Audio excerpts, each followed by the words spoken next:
Vamos viajar na maionese. Com Hugo van der Ding e Tiago Ribeiro.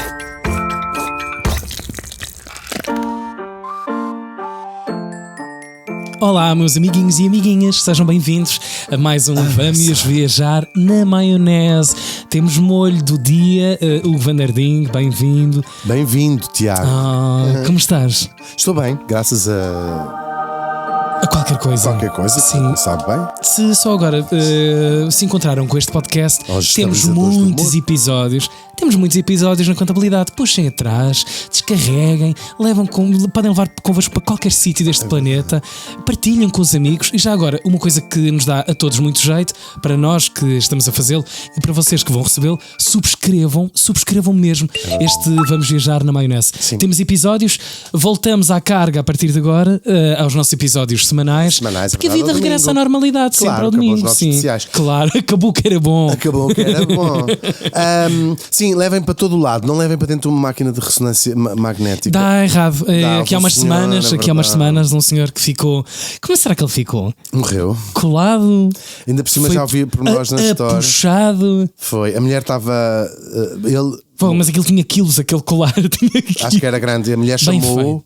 Coitadinho, não. A mulher chamou e ele entrou na sala, porque a mulher chamou. A mulher é que estava a fazer um MRI e ele. Ah, não era ele? Não, não. A mulher estava lá, ia fazer e Jesus. chamou e ele entrou na sala e aquilo ficou assim, pá. Eu percebi tudo mal. Sim. Mas diz lá na notícia que ele morreu de uma coisa média. Portanto, suponho que tenha tido um ataque cardíaco. Foi bater com a cabeça, doeu aquilo. Pode ser, claro, pode pode ser, às vezes é isso. Paz à sua alma. Sim, este é um episódio magnético unicamente pelo interesse que tem. E tem bastante. E tem bastante. Tem bastante interesse. Tem bastante. Vamos falar de uma personagem bastante magnética, Sim. ela própria. Um bocadinho porca. Não, nada. Todo. Fogo. Então como é que magnetismo é que Esquecem é os avisos. Sim. Isto porque lembramos, o Tiago não sabe de antemão e podemos até estar a falar Sim. de alguém muito próximo. Vamos até Lisboa. Vai de corações ao alto e nasce a lua e a marcha sai. Mas não vamos falar de marchas. A marcha é populares. linda. A marcha é linda. Vamos a um sítio incrível, dos sítios mais incríveis de Lisboa, e vamos ao século XXI. Vamos aos dias de hoje. Vamos amanhã. Por isso é que eu estava metido em pescaria. Já percebi, claro. Vamos amanhã. E vamos onde? Vamos entrar num dos sítios mais lindos de Lisboa. Vamos entrar no Museu Gulbenkian adentro. Adentro. adoro. Vamos adentrar. Há que dizer, e nunca é demais dizer. É um luxo ter aquilo em Lisboa. É um luxo, é um privilégio único, uma oferta para o futuro. Se a ideia de futuro existiu dentro da cabeça de quem projetou um lugar que é um sarcófago. Tudo incrível. Da arte, da humanidade, do homem, da presença da figura humana neste planeta e, sobretudo, com o extra de terem ali um dos espaços verdes mais incríveis desta capital portuguesa. Caso não conheçam, façam o favor de, quando visitarem Lisboa, marcarem uma tarde inteira, no mínimo, E para acredito que passarem muitos lisboetas por lá. não tenham ido ver ainda Pois. a extensão do jardim, que aumentou o jardim, aumentou o museu também. Tudo muito incrível. O tamanho E, de interessa, facto, é o o que nós tamanho é queremos muito dizer. importante, sobretudo na Gulbenkian. E quando entramos no Museu Gulbenkian e nos jardins da Fundação Gulbenkian, aquilo que nós somos inundados para além da arte, para além disso tudo, é de facto, e tinhas dito com toda a propriedade, a maneira incrível como aquilo foi desenhado, projetado e Mesmo. feito. Há uma espécie de um silêncio, mesmo quando está cheio de gente, há um silêncio, uma coisa muito acolhedora, uma coisa quase zen, não é? E depois o próprio espaço, paredes claras, tudo assim, muito despojado, e depois que faz Há um brilhar, orientalismo qualquer muito ali, muito grande, sim. que nos é oferecido. É mesmo, que faz puxar até pelas próprias obras de arte, elas próprias quase se misturam com essa coisa zen. Nós temos, claro, a belíssima coleção Lalique, por exemplo, do Gulbenkian, as suas tapeçarias muito discretas, peças de arte que quase nos sussurram em vez de nos gritar. Aquilo é mesmo tudo incrível. E tudo ali parece estar, de facto, em paz, como se tivesse sido cuidadosamente preparado para que cada visitante experimentasse essa paz, essa ligação entre a cultura, a beleza e a paz. É como se alguém, algures no tempo, tivesse decidido que a cultura também podia ser aquilo que vocês agora chamam uma experiência. Vá. E talvez esse alguém tenha sido a mulher de quem hoje vamos falar. Quase ninguém conhece, é uma pessoa bastante desconhecida, e sem a qual talvez metade do que ali está não existisse. E falamos de Nevart Essayans. E vamos agora recuar para falarmos de quem foi Nevart Essayan, vamos ter que recuar, e tu gostas das viagens para trás. Claro, porque viagens claro. para a frente, Sim. se andas sempre para trás e para a frente, ainda enjoas. Claro, para trás é que é o caminho. Para trás é que é o caminho. Um dia havemos de fazer um episódio sobre porque é que há pessoas que enjoam de carro, não é? Mas quando estás a guiar nunca enjoas. Pois. Será porque tu estás a antecipar o que vai acontecer porque és tu que estás a provocá-lo? Vamos falar com um especialista sobre O isso. lixo que te passa na Mas cabeça é verdade, tu surpreende. não enjoas a guiar, Continua não é? a surpreender-me. É verdade. Sim, pode passar muitos anos. Mas eu penso muito nestas coisas, às vezes tira-me muito o sono, que às vezes é à Pois. noite que eu penso nisto. E vamos agora até um salão elegante, um salão chique. Salão? Pode ser em Paris, pode ser em Londres. Um salão de uma Sim, casa, sim. mais ou menos ali por volta dos anos de 1900. Ouvimos o quê? Estamos a ver em moscas, estamos em mosca. Numa valsa, está a tocar. Tal e qual, está assim uma música. Ouve-se as conversas. Ai, aquela, eu não diria. A X anda a comer um Sim. Y. Que chique. Pelo menos é só um momento de cada vez. Sim. As conversas baixas, não é? Vemos senhoras com vestidos assim, todas para chique, a tentar equilibrar as tiaras e a chávena de chá ao Com mesmo tempo. quilhas, assim. Exatamente. Mais uma linha de coche. Ui, xe. Não, que ainda estamos no início do século, que é mais já para os anos 20. E lá encontramos uma postura assim muito serena, um olhar muito afiado, aquilino, de águia, não é? Com uma fala muito baixa e ponderada. E bem articulado. E muito bem articulada, em francês. Falamos de Nevart Adel Essayan. É uma arménia de sangue e de coração. A sua pátria é a Arménia, apesar de não ter nascido lá, já vamos ver. É uma mulher europeia de educação, muito discreta e absolutamente fundamental na história do virei do século XX. Mas antes de chegarmos a ela, vamos ter de recuar. Para compreender quem ela foi, é preciso voltar à terra dos seus antepassados, a Arménia. Vamos falar um pouco da Arménia, ou aquilo que já foi a Arménia, da história tão conturbada. A Arménia, que é um enclave, portanto não tem acesso à costa, e fica num espaço geográfico onde está muito perto entre a Turquia, o Irão, depois também partes da Rússia, ou aquilo que também já foi o Império Russo, e de facto essa posição geográfica vai-lhe trazer muitos dissabores ao longo da história. É uma terra entre montanhas, não é? Com igrejas milenares. É uma história. Hoje em dia tem cerca de 3 milhões de habitantes. É pequenina, é um enclave, não é? Fica no Cáucaso. É uma zona meia. O que é o Cáucaso? É uma coisa quase difícil de indefinida entre a Ásia e a Europa. Faz fronteira com o extremo leste da Turquia. Depois fica o Azerbaijão de um lado. Depois tem a Geórgia. E a sul tem o Irão. E de facto, as raízes. Portanto, é uma terra ali muito apertadinha, não é? É um enclave mesmo. Ainda por cima, países entre impérios. Sim, claro. Estamos a falar de um sítio monstros. entre o Império Otomano, a atual Turquia, o Império Persa, o atual Irão, o Império Russo, portanto, sempre todos ali a disputar. E é um sítio. É das mais antigas civilizações até hoje. É um país que tem mais ou menos 3 mil anos. É o primeiro país, logo no século IV, a adotar o catolicismo como religião oficial. Antes ainda do Império Romano o fazer. Há também miticamente que se diga que foi onde foi inventado o vinho. É uma cultura muito fascinante mesmo. Só que, claro, o facto de estar ali espremida entre impérios, não é? Entre pelo menos os bizantinos, os persas, até os árabes também ali andaram, os russos, os turcos, e a Arménia sempre a resistir a ser tomada e invadida por estes. Sempre com a sua identidade ameaçada, não é? Claro. Sempre, de vez em quando, sobretudo. Claro. A partir da Idade Média vai começar de facto a disputa mais a sério entre sobretudo o Império Otomano, ou seja, a Turquia, e os persas, ou seja, o Irão. E vai sendo governada ora por uns, ora por outros, até eles a partirem em dois, uma parte iraniana e uma parte turca. Portanto, passa assim a fazer parte do Império Otomano, com sede em Istambul. Depois, já no século XIX, os arménios, ali no seu próprio território, eram uma minoria, mas eram uma minoria sobretudo altamente culta, eram gente muito respeitada dentro do próprio império, mas também gente muito vulnerável por estarem na sua pátria, mas uma pátria que tinha sido engolida por outro império. Claro. E os russos também ali chegaram. Os russos invadem a parte iraniana ali no século XIX também.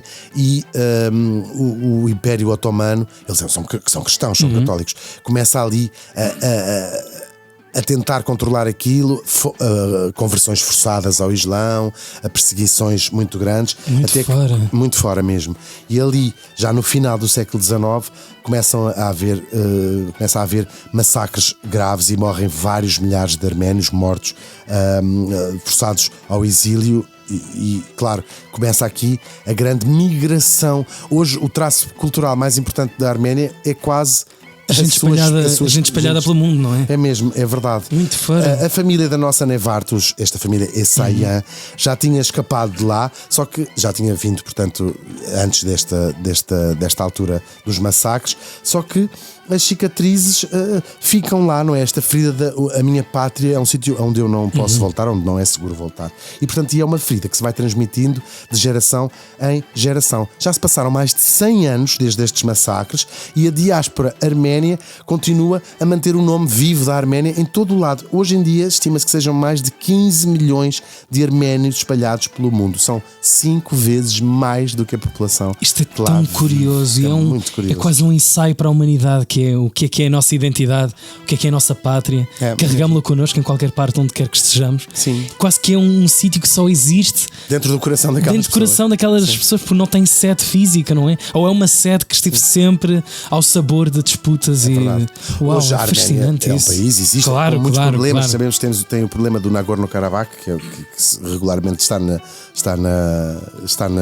televisão. E nem estou a chamar pelo nome arménio, peço imensa desculpa. Mas, claro, o que já se passaram 100 anos e, portanto, há muitas pessoas desta comunidade arménia, desta diáspora arménia, que fazem a vida nos seus vários países e gente muito destacada. É muito fácil reconhecê-los pela sua característica dos seus apelidos, que acabam sempre em an, como este Essayan, da nossa Nevart. Há um famoso exatamente, não percebi. Há um famoso advogado americano, um tipo de apelido Kardashian, mais conhecido até pelas suas filhas, foi o advogado do O.J. Simpson. Há uma cantora americana famosa, Cheryl Sarkisian, mais conhecida simplesmente como Cher. A Cher exatamente. Na Europa, talvez o arménio mais famoso de todos, um tipo chamado Charles Aznavourian, que adota o nome artístico Charles Aznavour e que é uma das grandes estrelas da música francesa, claro, e que tem muitas músicas dedicadas tem uma, talvez a mais conhecida, que é Pour toi Arménie, que ele cantava e isto é gente que não só canta, que apoia muito associações arménias, defende a causa do povo arménio, sobretudo numa luta que eles têm desde há muito tempo para que seja reconhecido o drama que foi há 100 anos o seu povo sobrou. Em Portugal, o arménio mais famoso de todos, já falámos dele, claro, é o Gulbenkian, que dá nome ao museu e à sua fundação. Mas vamos agora voltar à nossa Nevart. Ela nasceu em 1875 em Istambul, portanto a família já se tinha mudado para Istambul antes daqueles massacres de que falámos, e nasceu no seio de uma família culta, nobre mesmo, são originários da Cesareia, estes Essayan. E lá em casa falava-se o quê? Arménio, francês, turco, provavelmente, italiano, enfim, as línguas, inglês. Era uma família altamente culta e assim, internacional. Lia-se muito, estudava, tocava-se piano, ela tocava piano, bordava-se, assim, fazia-se umas coisas, mas também se falava e discutia astronomia, ciência, política, religião, enfim, todas essas coisas. Agora, como tantas raparigas inteligentes do seu tempo, ela não vai herdar, e o pai até tinha alguma pena e dizia: esta rapariga é tão inteligente, que pena que não vai herdar o meu negócio. Mas não herdavam a liberdade, enfim, estava reservado aos rapazes, não é?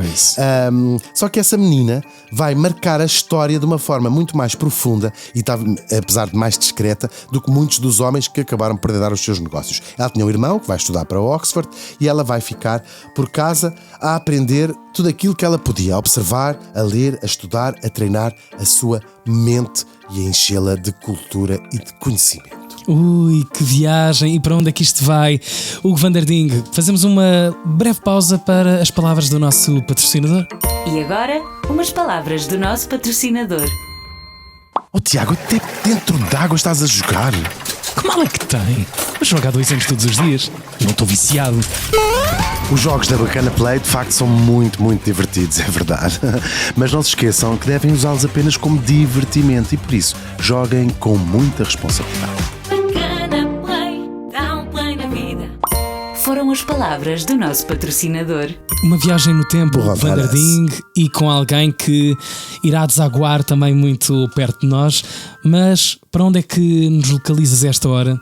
E que figura é esta? Esta hora estamos ainda em Istambul. Estamos a seguir as passadas da jovem adolescente Nevart Esayan, vindo de uma família culta e chique. Arménia, que está na capital do então Império Otomano, em Istambul, e lá acompanhamos, claro, uma mulher, seu crescimento, a sua formação, altamente cultivada, interessadíssima, mas que as portas do seu próprio género lhe tinham sido vedadas. Tem o seu irmão para Oxford, seguramente ela adoraria ter ido, mas lá a encontramos em Istambul, numa festa qualquer, e vai conhecer um jovem engenheiro. Estamos em 1889, ela tem apenas 14 anos, e vai conhecer um engenheiro também arménio, como ela própria, um homem chamado, claro, Calouste Gulbenkian. Ele tem 20 anos, ela 14. Isto, hoje a gente fica assim, mas na altura usava-se, é verdade, usava-se mesmo. Eles vão se apaixonar, se calhar até mais por afinidade intelectual do que outra coisa. Não é que ela não fosse gira, e ele também. Eu fazia, bêbado, mas pronto. E a sua história, não é? A sua casa, as suas partilhas, incrível, claro. Incrível, assim, duas almas gêmeas no fundo que se vão encontrar. Eles casam-se 3 anos depois, portanto ela já tem 17 e ele 23, vão se casar em Londres, e vai começar assim um dos casamentos mais discretamente poderosos do século XX. Bem, não só em termos culturais. Nós temos essa ideia do Calouste Gulbenkian como um homem da cultura, e mas era também outras coisas. O nosso Calouste vai colecionar de facto muita arte, mas vai também assinar contratos de petróleo. O Calouste Gulbenkian, e por extensão a sua mulher Nevart Esayan, vão ser o homem e a mulher mais ricos do mundo ao seu tempo. Isto porque ele vai fazer negócios com os Rothschild, essa família judia famosa, os Rockefeller, os americanos. Claro, ele no fundo, ele vai ser conhecido como o Sr. 5%, o Mr. 5%, porque o que ele vai conseguir fazer, faz um negócio com, nesta altura, o petróleo. Ele até pensa que é no Azerbaijão que é descoberto o petróleo, a primeira exploração, e rapidamente se começa a descobrir também na Arábia, já a Arábia Saudita. Nos anos 10, nos anos 20, vai ser o boom do petróleo. E começam a aparecer estas companhias. As primeiras são Royal Shell, inglesa e holandesa. Também a British Petroleum. São as duas primeiras. Depois os americanos também começam a abrir as suas. Mas estas BP e Shell são as primeiras grandes. E ele consegue negociar com elas, ele que tinha estas, foi sendo dos pioneiros da exploração, receber 5% de todas as transações de petróleo desta área do mundo. Portanto, imaginem, uma fortuna colossal. E enquanto ele está a construir o seu império, misturado com a sua enorme paixão pelo colecionismo de arte, a Nevart vai fazendo o trabalho de bastidores. Claro, para além de equilibrar a vida familiar, normalmente, mas também os bastidores sociais e culturais, não é? Ela orquestrava estes jantares importantes e recebiam, de facto, toda a Imaginem, gente. toda a cúpula do poder do mundo passava pelaquela casa, possivelmente. Sim, e era sobretudo uma enorme curadora daquilo que o marido colecionava. Mesmo enorme curadora. Claro, ela não podia dizer assim, era a mulher do Mr. 5%, mas de facto ela foi muito mais do que isso. Ela era de facto a guardiã deste império. Digamos, imaginemos que se ele fosse um motor, ela seria o óleo desta engrenagem toda, sobretudo no seu papel de curadora. E também tem um papel social bastante importante. Ela vai ser presidente da Armenian Ladies Guild, portanto a Associação de Mulheres Arménias, e vai participar sempre muito discretamente em obras sociais de apoio à comunidade arménia. E no papel dela de curadora era o seu gosto. E nós sabemos, o Gulbenkian colecionou quase compulsivamente arte. Eles tinham várias casas, tinham casas em Londres, tinham casa em Paris, que pode ser, pelo menos de fora, não sei se consegue visitar por dentro, acho que sim, talvez. E era quase um museu. Dizia-se na altura, nunca ninguém juntou tantas peças como o Calouste Gulbenkian. Era compulsivo desde mesmo. A arte moderna, sim. que se estava a fazer, não é? É ele que dá a mão ao Lalique, por exemplo, sabemos dos vidros. A arte, muita arte egípcia, egípcia, muita coisa da arte egípcia. Quem visitar o Museu Gulbenkian lá vê essas coisas todas. E a casa era um museu, era um verdadeiro museu onde aquilo tudo estava guardado. E ela dizia, fazia os seus comentários, aquilo que ela gostava, aquilo que ela não gostava, aquilo que ela achava bonito e que não achava bonito, não queria mamas na casa de jantar. Sim, ai, não venhas com estas tretas renascentistas. Deixa lá estar na casa de jantar. Nem pensar. Isto vai para a casa de banho. E portanto, a coleção Gulbenkian tem o dedo gigantesco da Nevart Essayant, que dizia isto que sim, isto não quero, isto não pode ser. Agora, os anos vão passando, eles casaram ali no final do século XIX, vão passando e a vida deles vai-lhes correndo bem, quer a vida de colecionismo, quer a vida dos negócios, só que na Arménia, que era a pátria dos dois, as coisas vão descambar e escalar ainda mais. Depois destes tais massacres que falámos no final do século XIX, estamos em 1915, que é a Primeira Guerra Mundial full swing, e com medo, o Império Turco, o Império Otomano, com medo dos movimentos nacionalistas que estavam a aproveitar a guerra da Arménia para dizer que queremos ser de novo independentes, os turcos vão lançar-se a acabar verdadeiramente com os arménios. É uma limpeza étnica mesmo. Eles prendem e executam intelectuais. Depois começaram a conversão forçada ao Islão de mulheres, de crianças, e para terminar, começaram marchas de morte. Eles vão forçar a população a atravessar o deserto da Síria. Em 2 anos apenas, estas marchas causaram a morte, estima-se que mais de 1 milhão de arménios morreu durante estas marchas. É praticamente a totalidade dos que viviam do lado otomano da Arménia. Basicamente, eliminaram os povos, é verdade. Ainda hoje a Arménia como país reclama junto das Nações Unidas que seja considerado um genocídio. Apenas 33 países de todos os da ONU reconhecem que foi um genocídio. É uma questão política, ninguém quer ofender a Turquia, ninguém quer ficar de mal com a Turquia nega que isto tenha acontecido. Portanto, os números, diminuem muito os números. E os arménios continuam a fazer esta pressão de... As palavras também são importantes, que seja reconhecido como o genocídio arménio. Já lhes basta o Monte Ararat, que é quase o seu postal, não é? E que os arménios vivem...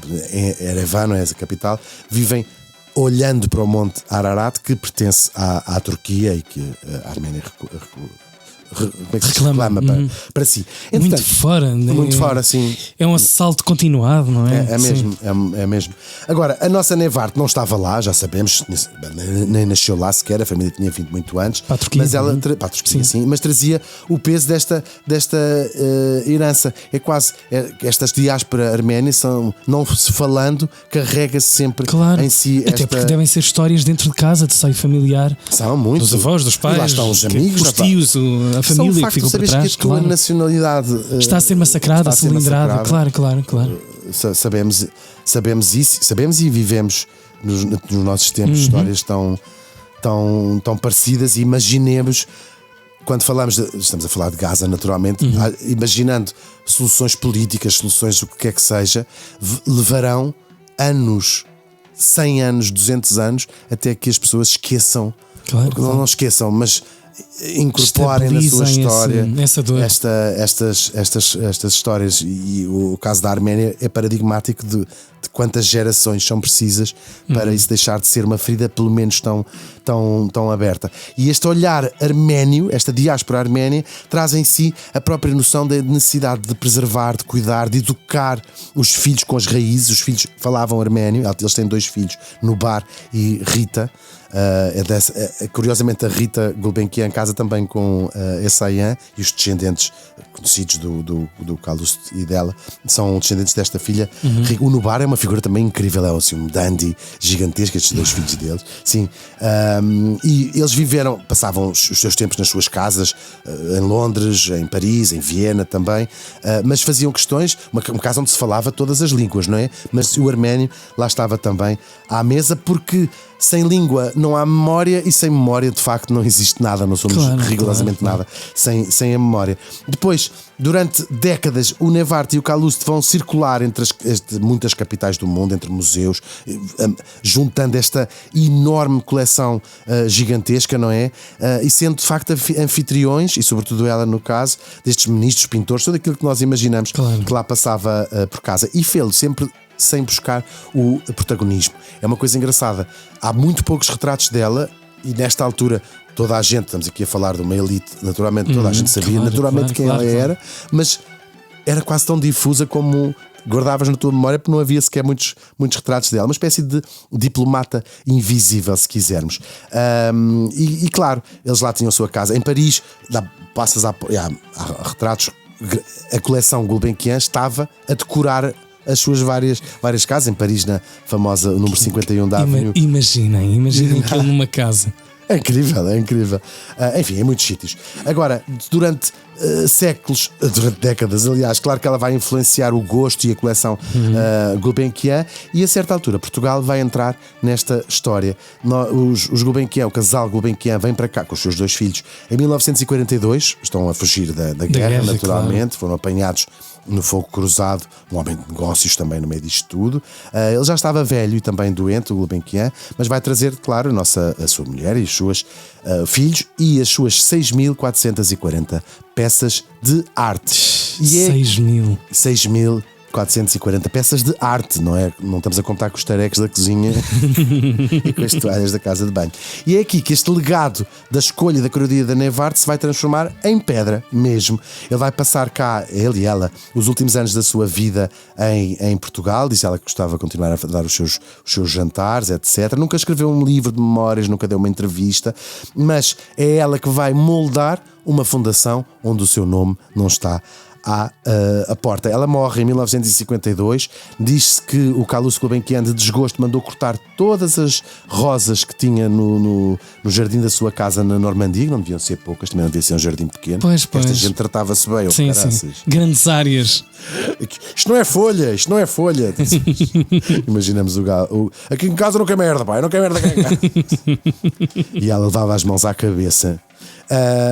E 3 anos depois dela morrer, em 1952, estamos agora em 1955, o Calouste Gulbenkian, ele próprio morre no seu quarto, onde vivia no Hotel Avis, também uma história incrível do Hotel Avis, e no ano seguinte nasce, com a sua vontade testamentária, a Fundação Gulbenkian, e ele doa tudo a Lisboa, a Portugal, de se criar esse luxo que é a Fundação Gulbenkian, que apoia ainda hoje a educação, a cultura, a ciência, a comunidade, mas que durante anos, desde os anos 50 até hoje, foi também o Ministério da Cultura em Portugal, levando as suas bibliotecas itinerantes a todo o país, tendo uma companhia de bailado, tendo a sua orquestra, tendo uma sala de espetáculos mais incrível de Lisboa. Enfim, substituíram-se. Depois eles foram, claro, à medida que o Estado português foi conseguindo compor essas coisas, foram extinguindo algumas coisas, mas lá está os seus museus, lá está aquele jardim incrível. E se nós imaginarmos de onde sai esta cabeça, sai também, claro, do Calouste Gulbenkian, mas muito disto são os interesses que ela tinha desde de criança. Toda esta ideia da educação, da cultura, da ciência, era de facto os seus interesses, e lá está ela em cada pedra, digamos, da Fundação Gulbenkian. O Museu Gulbenkian já dedicou-lhe algumas exposições, uma exposição muito interessante sobre a Neve Arte Essayant. Há muitos dos objetos são escolhidos por ela pessoalmente, claro, as peças que ela adorava, há cadeiras que ela usava no dia a dia, porque também aquelas peças eram o cheio da sua casa. Isso é uma valente história de amor, não é? É incrível mesmo. E são, de facto, ecos desta vida tão discreta, não é uma figura muito conhecida, mas com uma profundidade gigantesca. E foi de facto uma dessas figuras raras que segura o mundo, digamos assim, com umas mãos bem firmes, mas umas mãos, de certa maneira, invisíveis. E num mundo em que tantas mulheres foram obrigadas a se apagar, ela usou esse silêncio como uma forma gigante de poder. É verdade, e por isso nós na Maionese lembramos esta mulher, chamando invisível com todo o respeito, claro, e o carinho, claro. mas sem a qual tudo teria sido tão diferente. E está tudo aí à mão de semear, à vossa mão e à vossa disposição também. Este episódio está aí guardado também nos sítios do costume. Podem e devem subscrever a viagem semanal do Vamos Viajar na Maionese, a produção da Força de Produção. Esqueci de contar a parte dos Go-Go Boys, do escândalo com os Go-Go Boys. Não contas depois. O patrocínio da Bacana Play e ainda também o vídeo da Matilde Calado. Essa história tinha sido boa. A banda sonora do Noise Earth, a voz off é da Mia Tomé, Hugo van der Ding, um segredo muito mal guardado. Próxima semana estamos de regresso. No domingo. Tchau! Vamos viajar na maionese. Com Hugo Van der Ding e Tiago Ribeiro.